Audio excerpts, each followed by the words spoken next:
Les responsables franco-allemands ne manquent pas de superlatifs pour qualifier ce projet qui vient d'être lancé par les groupes Siemens Energy et Air Liquide. Il s'agit d'une joint venture pour créer un géant mondial de l'hydrogène.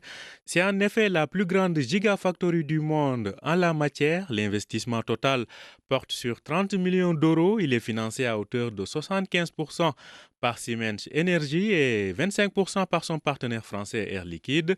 Cette révolution industrielle, selon les mots du ministre français de l'Industrie, est une véritable démarche extraordinaire aux yeux du chancelier allemand Olaf Scholz. Ce qui a été réalisé ici est quelque chose de grand, parce que l'entrée dans l'ère de la production d'une multi-gigawatt d'hydrogène offre un potentiel énorme. Les 12 électrolyseurs qui seront fabriqués permettront de produire 28 000 tonnes d'hydrogène pour l'industrie et le secteur des transports. Cela va nous épargner 250 tonnes de CO2. Autrement, il aurait fallu 25 millions d'arbres pour faire la même chose que ce que font 12 électrolyseurs.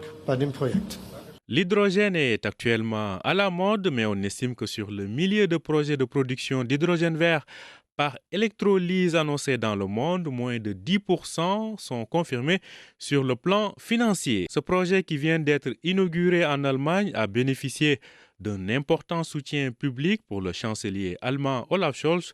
Son pays ne doit pas du tout rater ce virage écologique. Cette gigafactory va permettre une production importante en faveur de l'industrie. Elle est surtout basée sur une production 100% d'énergie renouvelable. Et vous pouvez déjà imaginer que les prochaines étapes seront meilleures. La production va s'améliorer et le succès sera à nouveau de retour ici.